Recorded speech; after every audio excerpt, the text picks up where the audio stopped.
ইটল tata নিবেদিত DBC নিউজের নিয়মিত আয়োজন সংবাদ সম্প্রসারণে সবাইকে স্বাগত জানাচ্ছি। আমি মজুমদার জুয়েল। দিনে বাছাই করা সংবাদ এবং এর পর্যালোচনা নিয়ে সংবাদ সম্প্রসারণে আজ অতিথি হিসেবে অনলাইনে যুক্ত আছেন ইকোনমিক টাইমসের সম্পাদক শওকত মাহমুদ এবং ঢাকা বিশ্ববিদ্যালয়ের টেলিভিশন, ফিল্ম অ্যান্ড ফটোগ্রাফি বিভাগের প্রতিষ্ঠাতা চেয়ারম্যান অধ্যাপক ডক্টর শফিউল আলম ভূঁইয়া। স্বাগত আপনাদের দুজনকে সংবাদ সম্প্রসারণে। শওকত মাহমুদ, এই যে কোটা বিরোধী, মানে কোটা আসলে তারা মূলত বলছেন কোটা সংস্কার, 55-56% কোটা এটি রাখার কোনো যৌক্তিকতা নেই, সব জায়গায় কমিয়ে আনা। তারা একদম বাতিলের কথা যে বলছেন তা কিন্তু নয়। সেই জায়গাটায় আদালতের একটা রায় হয়েছে, এটির আপিল করার বাকি আছে, এর মধ্যেই এত বড় আন্দোলন। আপনার বিশ্লেষণ জানতে চাই।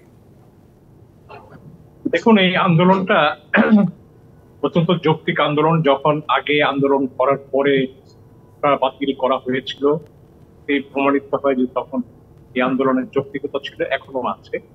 এবং এই আন্দোলনটা শুরু হয়েছে হাইকোর্টের রায়ের প্রকাশের পর। সরকার কিন্তু এটা স্টে করার জন্য চেম্বার জজ আদালতে আপিল আবেদন করেছিল। চেম্বার জজ এটা ফুল কোর্টে রেফার করেছে। এখন সরকারও এই আন্দোলনটা যেভাবে বাড়ছে, আমি মনে হয় যে সাম্প্রতিককালে এত বিস্তৃত আন্দোলন শুধু ঢাকায় নয়, ঢাকার বাইরে সব জায়গায়, আজকে তো বিভিন্ন জায়গায় রেলপথেও অবরোধ হয়েছে, এটা ছড়িয়ে পড়ছে সাধারণ ছাত্রদের মধ্যে। এবং সরকার সম্ভবত আলোচনাও করছে না এবং তারা বাধাও দিচ্ছে না। এর কারণ হতে পারে এরকম যে সরকার হয়তো সুপ্রিম কোর্টের আপিল বিভাগের মতামতের রায়ের উপর জন্য অপেক্ষা করছে। কারণ সরকার ইতিমধ্যে বলেছে যে এটা বিচারাধীন বিষয় নিয়ে আন্দোলন হচ্ছে। আসলে বিচারাধীন বিষয় নিয়ে বাংলাদেশে অনেক আন্দোলন হয়েছে। আগরতলা ষড়যন্ত্র মামলার বিরুদ্ধে তো গণ অভ্যুত্থানই হয়েছে, বিচারাধীন মামলা, এগুলো কোনো বিষয় নয়। তবে আমার মনে হয় যে সরকার অপেক্ষা করছে, কিন্তু অপেক্ষার মাঝখানে হচ্ছে সেন্টিমেন্টটা ডেভেলপ করেছে। আপনি যে কথাটি বলছেন যে কোটা সম্পূর্ণ বাতিল না সংস্কার, সরকার তো কোনো আলোচনাও যাচ্ছে না। তাদেরকে ডেকেছে কথা বলা, যে আলোচনার মধ্যে দিয়ে একটা জায়গায় আসা, সেই আশাটাও হচ্ছে না। শিক্ষকরা যারা আন্দোলন করছেন তাদের সঙ্গে সরকার কোনো আলোচনা করছে। সব বিষয়ে সরকার ওয়েট অ্যান্ড সি, এবং সম্ভবত আমার ধারণা যে কোর্টের জাজমেন্টের উপর তারা নির্ভর করে বসে আছেন। তো এই বিষয়টি আমার মনে হয় যেভাবে আন্দোলন ছড়িয়ে পড়েছে, এর সঙ্গে কোনো রাজনীতি নেই। সাধারণ ছাত্রদের আগ্রহী হচ্ছে সবচেয়ে বড় বিষয়। রাজনৈতিক দলগুলোতে সমর্থন দেবেই, কারণ সরকারের বিরুদ্ধে একটা আন্দোলন শুরু হয়, সেখানে তো বিরোধী দলের সমর্থন দিতেই পারে, এতে করে নতুন কিছু নেই। এটার সঙ্গে আমি মনে করি না যে আওয়ামী লীগের সাথে বলেছেন রাজনীতি যুক্ত হয়েছে, কোনো রাজনীতি যুক্ত হয়নি। এবং তারা কোনো রাজনৈতিক দলের পক্ষ থেকেও তারা আমরা মনে করি যে আন্দোলনের যে বিস্তৃতি, এই বিস্তৃতি কিন্তু আমার মনে হয় যে এটা সরকারের জন্য ভালো নয়। সরকার যত তাড়াতাড়ি পারো সুরাহা করতে পারে আলোচনার মাধ্যমে, সেভাবে সেটা মঙ্গল। কিন্তু কোটা যে অবস্থায় আছে এই অবস্থায় রাখা যাবে না, এটাই হচ্ছে কথা। জি, কিন্তু এর আগেও যখন 2018 সালে আন্দোলন দানা বেঁধেছিল তখনও কিন্তু বিএনপি সমর্থন দিয়েছিল। সেটি শেষ পর্যন্ত বিএনপির যারা সমর্থক ছিলেন, কর্মী ছিলেন, তারাও কিন্তু এই আন্দোলনের সঙ্গে যুক্ত ছিলেন। এখনও সে কারণে রাজনৈতিক রং দেওয়াটা কি অস্বাভাবিক কিছু? এটাকে রাজনৈতিক রঙে রাঙানো যাবে না। যেমন আজকে বিএনপি মহাসচিব বলেছেন যে মূল সমস্যা থেকে দৃষ্টির সাথেই কোটাদের আন্দোলন করার সুযোগ দেওয়া হচ্ছে, এরকম কথা একটা বলেছে। অর্থাৎ বিএনপি এটা একটা সমর্থন দিয়েছে, কিন্তু এর মানে এই নেই যে বিএনপি সমর্থনের সঙ্গে সঙ্গে তার কর্মী বাহিনী তাদের সঙ্গে সংযুক্ত করেছে, এটা কিন্তু নয়। এটা কেউ বলতে পারবে না। এখন বিএনপির কেউ যদি একটা ছাত্র দলের একটা ছেলে, সে যদি কোটা আন্দোলনে মনে করে যে নিজে শরিক চাইবে, সে শরিক হতে পারে, এতে কোনো দোষের কিছু দেখি না, এটা কোনো অস্বাভাবিক বিষয়। তো রাজনৈতিক ভাবে এই আন্দোলনকে দেখাটা আমার মনে হয় যে ভুল। এটা রাজনৈতিক বিষয় না। এটা তারা সরকারের পতনের দাবিও করেনি, সরকারের অযোগ্যতার সমালোচনাও করেনি, সবকিছু করে তারা কোটা সংস্কারের কথা দিয়েছে, তাদের ভবিষ্যতের কথা ভেবে। শফিউল আলম ভূঁইয়ার কাছ থেকে শুনবো, কারণ আসলে প্রথমে জানতে চাই যে এই কোটা, আদৌ কোটাটা রাখার যৌক্তিকতা কতটুকু আছে। কারণ মাঝখানে প্রধানমন্ত্রী একবার বলেছিলেন যে কোটা যারা সুবিধা পান সেরকম কোটা পূরণ হচ্ছে না, এই জন্য সাধারণ কোটা থেকে যেন নিয়ে এসে কোটা পূরণ করা হয়, সেটাও বলা হয়েছিল। কোটা এই জায়গাটা সংস্কারের দাবি রাখে কিনা আপনার কাছ থেকে একটু জানতে চাই। অবশ্যই কোটা, কারণ আপনি এই যে একবিংশ শতাব্দীতে এসে 56% কোটা আছে সরকারি চাকুরিতে, এটা তো অবশ্যই একটা রিভিউ করার দাবি রাখে। এটা পর্যালোচনা করার দাবি রাখে। কারণ হচ্ছে যে আপনার তো এই পর্যায়ে এসে মেধাকে প্রাধান্য দিতে হবে, কোটাকে প্রাধান্য না দিয়ে মেধাকে দিতে হবে। তবে পাশাপাশি অল্প কিছু কোটা অনগ্রসর জনগোষ্ঠীকে সামনে নিয়ে আসার জন্য রাখা যেতে পারে। তারপরে আপনি সরকার যদি মনে করে যে মুক্তিযোদ্ধাদেরকে সম্মান জানানোর জন্য সিম্বলিক ভাবে হলেও মুক্তিযোদ্ধাদের জন্য কিছু কোটা রাখা, সেটাও ভাবা যেতে পারে। কারণ হচ্ছে, তবে যেটি মূল স্পিরিট হওয়া উচিত সেটা হলো যে সরকারি চাকুরিতে আপনার মেধাকেই প্রাধান্য দিতে হবে। কারণ আগে যেভাবে কোটা সিস্টেম ছিল, এটা তো 72 সাল থেকে ধাপে ধাপে পরিবর্তিত হয়ে আজকে এই পর্যায়ে এসছে। তো তখন হয়তো সেই সময় হয়তো প্রয়োজন ছিল, কিন্তু এখন এটাকে রিভিউ করা দরকার। এটা 2018 সালে শিক্ষার্থীরা যখন কোটা বিরোধী আন্দোলন করে, কোটা বিরোধী আন্দোলনের ফলে মাননীয় প্রধানমন্ত্রী কিন্তু এটা বাতিল করে দিয়েছিলেন। তারপরে মুক্তিযোদ্ধা কোটার পক্ষে যারা ছিলেন তারা হাইকোর্টে একটা রিট করেছেন, হাইকোর্ট সেখানে একটা রায় দিয়েছে এবং সেই রায়ের বিরুদ্ধেও কিন্তু রাষ্ট্রপক্ষ আপিল করেছে। তো এখন এটা আদালতের বিচার্য বিষয়। আদালত হয়তো এই সপ্তাহের মধ্যেই যদি একটা রায় দেয়, সব পুরোটাই নির্ভর করছে কিন্তু আদালতের উপরে, যে আদালত কি ধরনের রায় দিবে আপিলের বিরুদ্ধে। আপিল যখন হবে, আপিলের শুনানির পরে আদালত যদি সরকারের যে বাতিল হওয়া সিদ্ধান্ত সেই পরিপত্রটি বজায় রাখে, তাহলে তো পুরোপুরি বাতিল হয়ে গেল। আর যদি হাইকোর্ট মনে করে যে না, এখানে কিছু বিবেচনা করা দরকার, সেরকম দিক নির্দেশনাও হাইকোর্ট দিতে পারে। তবে যে বিষয়টি লক্ষণীয় সেটি হলো যে কোটা বাতিলের ক্ষেত্রে শিক্ষার্থীদের যে অনুভূতি, যেমন শিক্ষার্থীদের একটা বড় অংশ আপনি দেখেন যে এই আন্দোলনগুলোতে বিভিন্ন জায়গায় কিন্তু ব্যাপক হারে এই বিশ্ববিদ্যালয় পড়ুয়া, কলেজ পড়ুয়া শিক্ষার্থীরা জমায়েত হয়েছে। তো তারা মনে করছে যে এই কোটা প্রথা থাকার ফলে তারা তাদের ন্যায্য যে চাকরি, মেধার ভিত্তিতে যে চাকরি তাদের পাওয়ার কথা, সেটা তারা পাচ্ছে না। বাস্তব যাই হোক, তাদের অনুভূতি হচ্ছে এইটা। তো এই অনুভূতিকে কেন্দ্র করে অনেক শিক্ষার্থী কিন্তু রাজপথে নেমে এসেছে। তো এই রাজপথে যখন এরকম কোনো আন্দোলন শুরু হয়, সেটা যখন জনপ্রিয় আন্দোলন হয়, অধিক সংখ্যক মানুষ যখন সেই আন্দোলনে অংশগ্রহণ করে, তখন তো সকল রাজনৈতিক দলই চেষ্টা করবে এই আন্দোলনের সাথে থাকা। তো সেক্ষেত্রে আপনার রাজনৈতিক নেতৃত্বের দায়িত্ব হচ্ছে এই বিষয়টি দ্রুত সুরাহা করা। তবে এক্ষেত্রে একটা সমস্যা হচ্ছে, যেহেতু এটা আদালতে বিচারাধীন, আদালতের রায়ের জন্য অপেক্ষা করতে হবে। আদালতের রায়টা হয়ে গেলে পরেই সরকার কিন্তু এক্ষেত্রে দ্রুত গতিতে একটা সিদ্ধান্ত নিতে পারবে বলে আমার বিশ্বাস। কিন্তু ধরেন যে বলা হচ্ছে পলিটিক্যাল লোকজন, মানে বিএনপি এটার উপর ভর করেছে, বিএনপির লোকজন এখানে ঢুকে পড়েছে, নানা ধরনের কথা বলা হচ্ছে। সেই জায়গা থেকে বেরিয়ে এসে আসলে জনদুর্ভুক্ত তৈরি হয়েছে, ব্যাপক আকারে তৈরি হয়েছে, এবং মহাসড়ক অবরোধ করে, রেলপথ অবরোধ করে আন্দোলন হচ্ছে। এই জনদুর্ভোগটা আমরা চেয়ে চেয়ে দেখবো সরকার আছে কেন? সরকার তো তাহলে ডেকে আলোচনা করা উচিত ছিল যে ঠিক আছে, অন্তত বৃহস্পতিবার পর্যন্ত বা শুনানি পর্যন্ত অপেক্ষা করো, তারপর আমরা দেখতেছি, তাই তো বলা উচিত ছিল। তো সেইটা ঠিক যে আপনার জনদুর্ভোগ তৈরি হচ্ছে, শিক্ষার্থীরা আন্দোলন করছে, শিক্ষার্থীরা রাজপথ ব্যারিকেড দিচ্ছে। আমি যেটা বললাম যে তাদের অনুভূতি হচ্ছে যে তারা তাদের যে ন্যায্য চাকরি সেটা পাচ্ছে না, সেটার অংশ হিসেবে তারা করছে। এখন এটা হয়তো তাদেরও একটা কৌশল যে তারা হয়তো আদালতে যে রায় হবে, আদালত এবং সরকার উভয় পক্ষের উপরই একটা চাপ সৃষ্টি করতে চাচ্ছে। এতে কোনো সন্দেহ নাই, এতে জন দুর্ভোগ হচ্ছে। আর যেটি বললেন যে হ্যাঁ, আপনি যখন পপুলার যে মুভমেন্ট, সেই মুভমেন্টের সাথে অনেক পক্ষই তো যুক্ত হতে পারে। সময় যত দীর্ঘায়িত হবে, বিভিন্ন পক্ষের যুক্ত হওয়ার সম্ভাবনাটা তত বাড়তে থাকে। তো সেই কারণে এই ধরনের আন্দোলনগুলো আপনার দ্রুত গতিতে একটা সমাধানের দিকে পৌঁছানোই হচ্ছে আপনার রাজনৈতিক বিচক্ষণতার পরিচয়।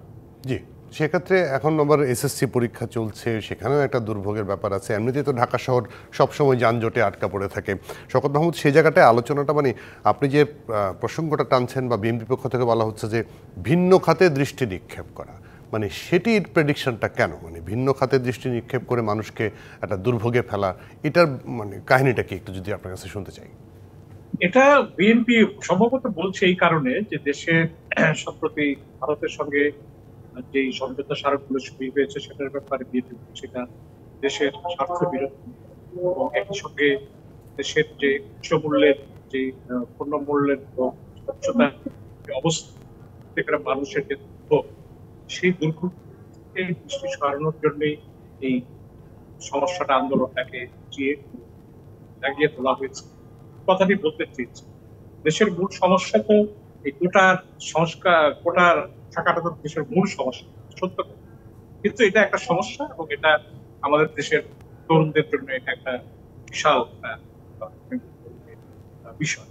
সেই জায়গায় বিএনপি যে রাজনৈতিক আন্দোলন যেটা করছে, যেটা তার সরকারের বিরুদ্ধে খালেদা জিয়ার মুক্তির জন্য ভারতের সঙ্গে চুক্তির প্রতিবাদে যে আন্দোলন করছে, সেগুলো যাতে সাময়িকভাবে একটু চাপা পড়ে যায়, সেই বিষয়গুলো তারা মনে করে যে এই আন্দোলনের কারণে সেটা হয়তো হচ্ছে। তবে আন্দোলনকে তারা সমর্থন দিচ্ছে এক বিষয়কে, কিন্তু আলোচনায় কিন্তু এখন আন্দোলন, এটাই হচ্ছে তাদেরকে বোঝাতে পেরেছে। জি, শফিউল আলম ভূঁইয়া, আপনার কাছে ওটা শুনতে চাই যে আসলে এই যে দৃষ্টি অন্যদিকে ঘোরানোই কি মূল উদ্দেশ্য বলে মনে হয় আপনার?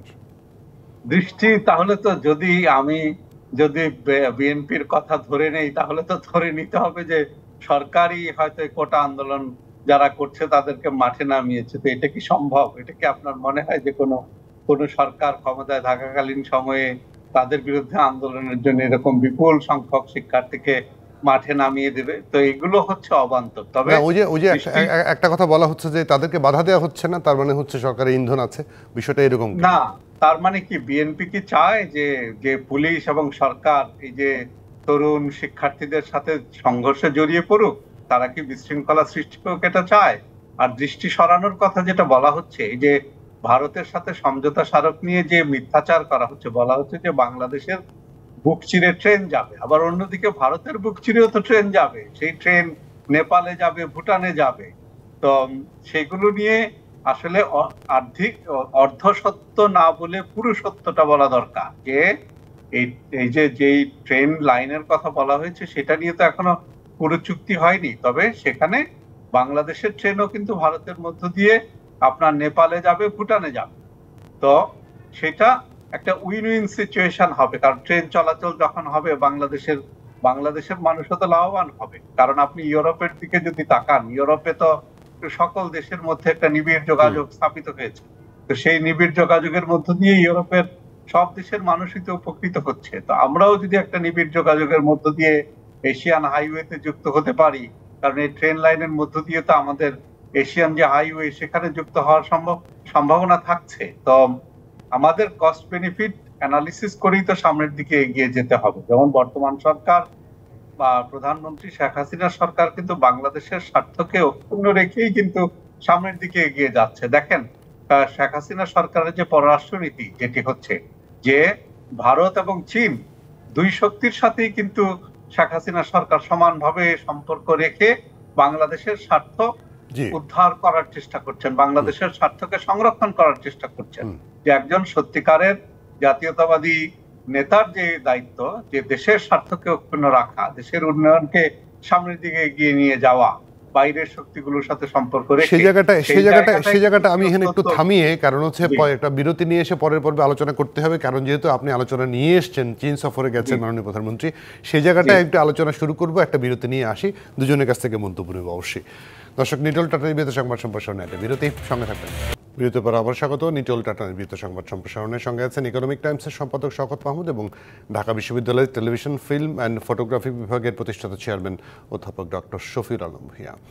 শওকত মাহমুদকে দিয়ে আবার শুরু করি, কারণ মাননীয় প্রধানমন্ত্রী চীনে গেছেন এবং তিনি 4 দিন সফর করবেন। এবারের সফরের মূল উদ্দেশ্য অর্থনৈতিক এবং উন্নয়ন সহযোগিতা আরও ত্বরান্বিত করা। কদিন আগে ভারত সফর করে এসছেন, সেই জায়গাটায় আপনার বিশ্লেষণ একটু জানতে চাই। চীনের এই সফরটি অত্যন্ত, আমি বলবো যে আমাদের সরকারের পক্ষে অত্যন্ত গুরুত্বপূর্ণ সফর। চীনের পক্ষেও এটা কিছুদিন আগে ভারতে গিয়েছিলেন প্রধানমন্ত্রী, ভারতের সঙ্গে কিছু সমঝোতা করে এসছেন, কিছু সমঝোতার কথা প্রকাশ করা হয়েছে, কিন্তু প্রকাশ করা হয়নি।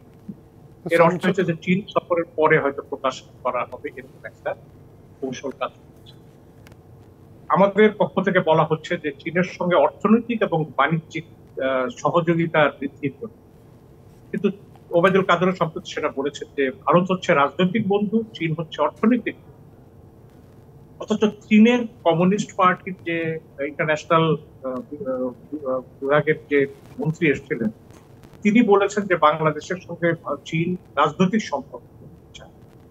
আমরা চাই না, কিন্তু চীন চায়। চীনকে আমরা শুধু মাত্র টাকা দেওয়ার বন্ধু হিসাবে, চীন বাংলাদেশের এখন সবচেয়ে বড় উন্নয়ন সহযোগী দেশ।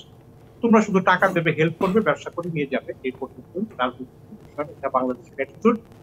ভারতের সঙ্গে হচ্ছে যেগুলো রাজনীতি হবে, রাজনৈতিক বন্ধুত্ব, তারপরে আপনার নির্বাচনের সময় সহায়তা, সবকিছু। তো চীনের প্রধানমন্ত্রী এবং এই প্রধানমন্ত্রী সফরের আগে প্রধানমন্ত্রীকে বিব্রতকর অবস্থা ফেলতে পারে এমন একটি মন্তব্য করেছেন আমাদের পররাষ্ট্রমন্ত্রী জনাব হাসান। তিনি বলেছেন যাওয়ার আগের দিন সাংবাদিকদের যে তিস্তা ভারত এবং বাংলাদেশের যৌথ নদী, অতএব ভারতের প্রস্তাবী সহায়তার প্রস্তাবই এখানে অগ্রাধিকার পাওয়া উচিত, যেখানে চীন এখানে সাহায্য করার জন্য আগিয়ে দিচ্ছে। অথচ প্রধানমন্ত্রী ভারত সফর পরে এসে বলেছেন যে বাংলাদেশের তিস্তার ব্যাপারে ভারত এবং চীন দুটি প্রস্তাব দেবে এবং দুই প্রস্তাব বিবেচনা করে আমরা দেখবো কোনটি ভালো। সেই জায়গায় পররাষ্ট্রমন্ত্রী চীন সফরের আগে এমন একটা মন্তব্য করলেন যে চীনকে প্রধানমন্ত্রী অপ্রস্তুত হতে পারেন এই মন্তব্যে, কারণ আগেই বলে বসলেন যে তিস্তা আমরা ভারতকে দিয়ে দেব। এই কথাটি আমি মনে করি যে কূটনীতির ক্ষেত্রে এটা অনেক ক্ষতিকর, এবং এই চীন আমাদের অর্থনীতির বন্ধু, আর কোনো বন্ধু না, এই খুবই কথাবার্তা ঠিক না। আমি মনে করি যে চীনা যে সহায়তা, সেই সহায়তা চীনারা অক্ষুণ্ণ রাখতে আগ্রহী, বাংলাদেশ চায়। তবে ভারত যেভাবে বাংলাদেশকে একটা যেটি সমঝোতা স্মারকগুলো সই হয়েছে, 7টি হচ্ছে উত্তরাঞ্চল সম্পর্কিত সমঝোতা স্মারক, এবং রংপুরে একটা উপদূতাবাস খোলার সিদ্ধান্ত নেওয়া হয়ে গেছে। সেই জায়গায় চীনও চায় এই উত্তরাঞ্চল, যেটা ভারতের এই মানে 7 সিস্টার কত স্টেটের সীমান্তবর্তী এলাকা বাংলাদেশ, সেই জায়গায় তারা চায় না যে ভারত এখানে কোনো মালবাহী ট্রেন চলাচলের মাধ্যমে এমন কোন সামরিক কৌশলগত সুবিধা নেই, সেটা চীন চাইবে না স্বাভাবিকভাবে। প্যাসেঞ্জার ট্রেন চলাচলে কাটা হবে, তো মালবাহী ট্রেন যাবে আসবে সেটার ব্যাপারে চীনের হয়তো আপত্তি থাকতে পারে, সেটা চীন উত্থাপন করতে পারে। তা আমরা বাংলাদেশ কিভাবে চীনের কাছ থেকে আমাদের স্বার্থ বজায় রেখে চীনাদের সহায়তা আমরা নেব, আরো নতুন ঋণ নেব, এবং পুরনো ঋণের যেই পরিশোধের যেই কিস্তিগুলো আসছে সেগুলো তবে পিছিয়ে দেব, এটা নির্ভর করবে নেগোসিয়েশনের উপরে। আমি মনে করি চীন আমাদের বন্ধু, কিন্তু চীনা বন্ধুত্ব এখন এমন এক পর্যায়ে পৌঁছেছে যেমন রাজনৈতিক সম্পর্ক চীনরা করতে চায়। এর অর্থ হচ্ছে যে তুমি ভারতের সঙ্গে চীনের সঙ্গে ভারসাম্যমূলক রাজনৈতিক সম্পর্ক করো, কিন্তু কথা হচ্ছে যে একদিকে ঝুঁকে পড়ার রাজনৈতিক সম্পর্ক করো, এটা হয়তো চীনারা বলছে। আমার কাছে মনে হয়েছে সেদিক দিয়ে এই সফরটি গুরুত্বপূর্ণ, এবং এটা 4 দিন পরে আমরা বুঝতে পারবো। অধ্যাপক শফিউল আলম, সেই জায়গাটায় যেটা শওকত মাহমুদ বললেন যে সমঝোতা চুক্তি সবাইকে জানানো হয়নি, মানে কোনো সমঝোতা রাষ্ট্রীয় চুক্তি কি সবাইকে জানানো হয়? এটি কি উন্মুক্ত?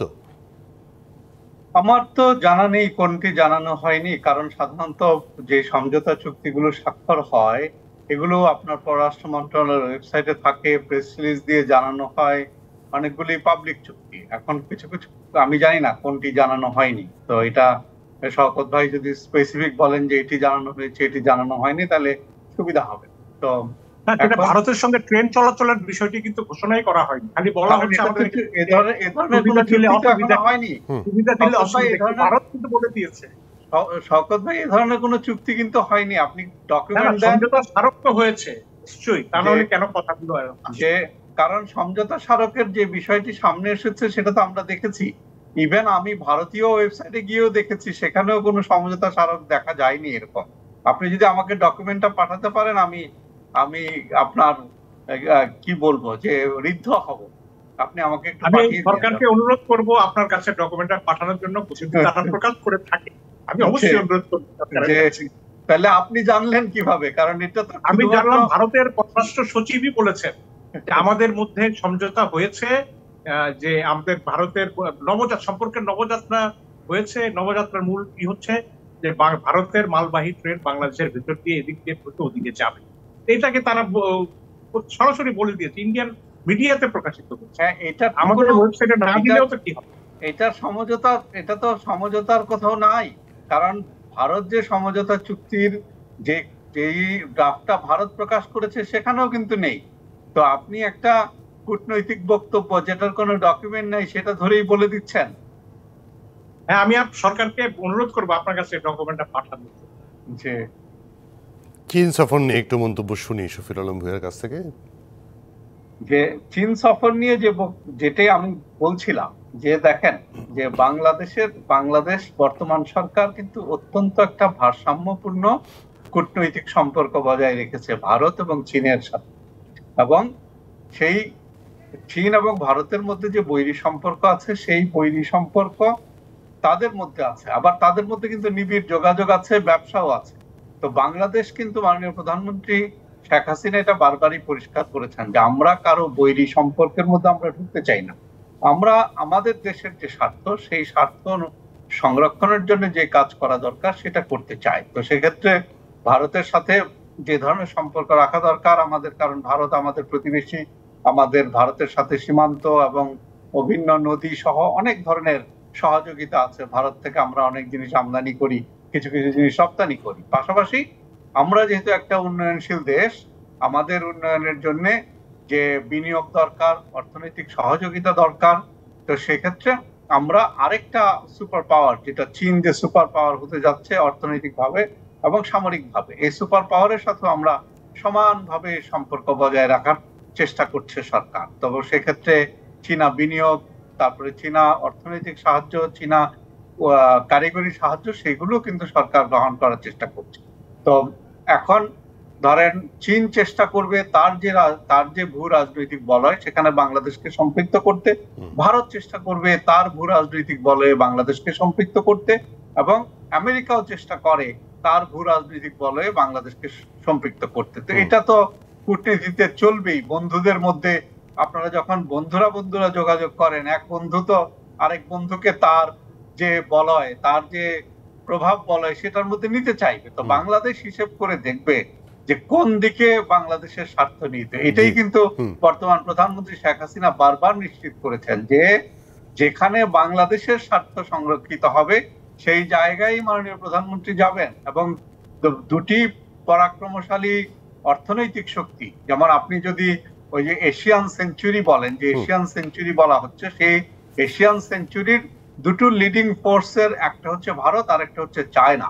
এবং বাংলাদেশের উন্নয়নের স্বার্থে এই দুটি দেশের সঙ্গে ব্যালেন্স করে আমাদেরকে চলতে হবে। মাননীয় প্রধানমন্ত্রী বারবারই বলেছেন যে অবশ্যই এটা খুব কঠিন কাজ, কিন্তু এই কঠিন কাজটি মাননীয় প্রধানমন্ত্রী তিনি করার চেষ্টা করছেন।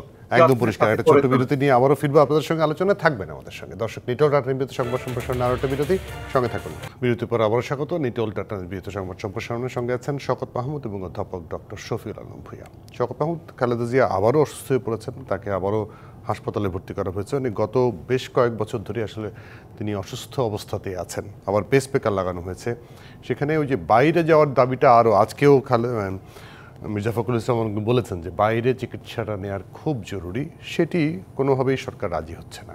আপনার কাছ থেকে জানতে চাই। খালেদা জিয়া আবার অসুস্থ হয়েছেন এবং চিকিৎসকেরা কোনো ঝুঁকি নিতে চাচ্ছেন না। তার শ্বাসকষ্টের অসুবিধা হওয়ার সঙ্গে সঙ্গে তাকে হাসপাতালে স্থানান্তরিত করছেন। আসলেই তার অবস্থা, তিনি ঘন ঘন অসুস্থ হয়ে পড়ছেন, অসুস্থ আছেনই, আরো অসুস্থ হচ্ছেন। এই পর্যায়ে আমি মনে করি যে সরকারের উচিত চিকিৎসার সুযোগ দেওয়া। এটা দীর্ঘদিনের দাবি। এই দাবি না পূরণ করে সরকার কি রাজনৈতিক বাইক পাচ্ছে আমি বুঝতে পারি। খালেদা জিয়াকে পাঠালে সরকারের আসলে আমি মনে করি যে সরকারের প্রশংসাই। বেগম জিয়ার আসলেই দরকার। বেগম জিয়ার মতো মানুষ ভালো চিকিৎসা পেতে চান, সেটা তো জাতির প্রত্যাশা। এই জায়গায় আমি মনে করি যে এই অসুস্থতার জন্য অনেকটা হয়ে যায়, সেটা আসলে সরকার চান। সরকার শুধুমাত্র তাকে মুক্তি দিয়েছে বলছে মানবিক কারণে, কিন্তু একই সঙ্গে করোনার কারণে তাকে জেলে রাখা সরকার নিরাপদ মনে করেনি। বাড়িতে দিয়েছে, বাড়িতে দেওয়ার পরও তাকে করোনায় কোভিড আক্রান্ত হচ্ছে। যাই হোক, এই পর্যায়ে যে খালেদা জিয়ার অবস্থা, পেসমেকার লাগানোর পরেও তার শ্বাসকষ্ট হচ্ছে, এটাই আমাদের থেকে বিষয়। আমি মনে করি যে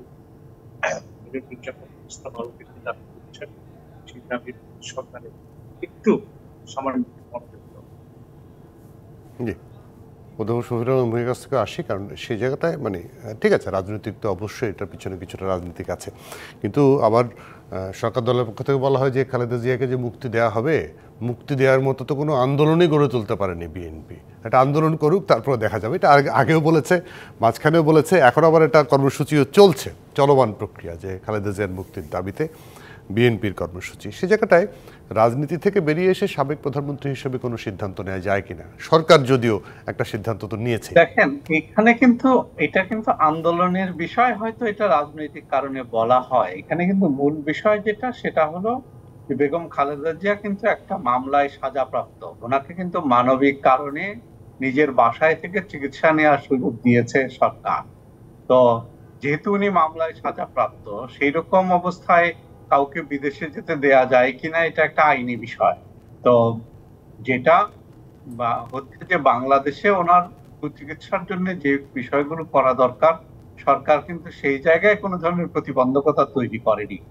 তো এখন ওনার যে বিদেশে নেওয়া দরকার কিনা, সেটা অবশ্য ওনার চিকিৎসকরা বলছেন, কিন্তু ইন্ডিপেন্ডেন্ট কোনো মেডিকেল বোর্ড সেটা বলেছে কিনা আমি অন্তত জানি না। তবে ওনার যেহেতু বয়স হয়েছে, বা বয়স তো ৮০ বা তারও বেশি হবে, বার্ধক্যজনিত কারণটা একটা বড় কারণ। তো তারপরে দেশের মধ্যে ওনার যাতে সুচিকিৎসা হয় এবং ওনার চিকিৎসায় যাতে কোনো ধরনের গাফিলতি না হয়, সেটা নিশ্চিত করা, আর আদালতের বিষয়টা সুরাহা করা। তো আমার মনে হয় যে আদালতের বিষয়টা যদি সুরাহা করা সম্ভব হয়, আমি জানি না এখানে কি আইনি জটিলতা, খুব সম্ভবত যে সাজাপ্রাপ্ত কাউকে এইভাবে বিদেশে যাওয়ার সুযোগ আছে বলে আমার জানা নেই। তো সেই জায়গাটাই আমার ধারণা যে সবচেয়ে বড় বাধা হয়ে দাঁড়িয়েছে এখানে। আর আন্দোলনের কথা, বিএনপি অনেকবার খালেদা জিয়ার মুক্তির জন্য আন্দোলন করেছে। তো খালেদা জিয়ার মুক্তির আন্দোলন কিন্তু বিএনপি সেইভাবে জমাতে পারেনি, কারণ জনগণের সম্পৃক্ততাও সেইভাবে গড়ে ওঠেনি আন্দোলনের সাথে। তো আন্দোলন করে অন্তত খালেদা জিয়াকে মুক্ত করতে পারবে বিএনপি, এইটা আমার কাছে মনে হয় না। তো যেটা মনে হয় সেটা হচ্ছে যে আইনি জটিলতা কাটিয়ে সরকার এবং আইন, রাষ্ট্র সবকিছু মিলিয়ে যদি কোনো ধরনের সিদ্ধান্ত হয়, সেটা হতে পারে। সেই জায়গাটায় নিশ্চয়ই একটু যুক্ত করবেন শওকত মাহমুদ, যে আইনি জটিলতা, আইনি লিভ টু আপিল, এই জায়গাগুলোতে কেন লড়া যাচ্ছে না শক্তভাবে? সরকারি এমপি যারা আছেন কয়েকজন, তারা সাজাপ্রাপ্ত হওয়ার পরেও তারা বিদেশে চিকিৎসা নিয়েছে। কথা হচ্ছে যে আপনার দৃষ্টিভঙ্গি, তারা তো বিদেশে যেতে পেরেছে, তখন তো আইনি জটিলতা হয়নি। খালেদা জিয়াকে যে আইনের যে ধারা বলে তার সাজা স্থগিত রাখা, সেই ধারাতেই সংযুক্ত করা প্রয়োজন, তিনি বিদেশে চিকিৎসার জন্য যেতে পারেন। এটা এমন কোনো জটিলতা না, আইনের আদালতের কাছে যাওয়ারও বিষয়। কারণ আরো তো কয়েকজন গেছেন বিদেশে চিকিৎসা নিয়ে এসছেন, এসে আবার ইয়েতে করেছেন। তো চোখের দেখা, এরকম তো নজির তো চোখের সামনে রয়েছে। তো খালেদা জিয়ার ক্ষেত্রে আইন, আদালত, এই প্রশ্নগুলি ওঠাটা তো আমি মনে করি, কারণ এটা তো নজির আছে। এমন যদি হতো যে কোনো নজির নেই, সাজাপ্রাপ্ত কেউই বিদেশে চিকিৎসা নিতে পারবে না, তাহলে সে একদিন, কিন্তু নিয়েছে। এই সরকারের আমলে, এই সরকারের সংসদের এমপি আছে, তারা তো নিয়েছে। সেই জায়গায় তো আমার প্রশ্ন, কেন তাকে দেওয়া হচ্ছে? এবং তারা এই কারণে বিএনপি বলছে এটা একটা প্রতিহিংসা পরায়ণতার পরিচয় দিচ্ছে। আইনের কথা বলছে, আদালতের, প্রথমেও তো আদালতের কথা বলা হয়েছিল, আদালত করে, পরে দেখা গেল যে 401 এর ক ধারায় সরকারই পারে, তখন সরকার করে দিয়েছে। জি, অনেক ধন্যবাদ শওকত মাহমুদ এবং শফিকুল আলম ভূঁইয়া আজকে আমাদেরকে সময় দেওয়ার জন্য। দর্শক, এই ছিল নিটল টাটাদের বিরুদ্ধে আজকে সংবাদ সম্প্রসারণে বিবিসি সংবাদ।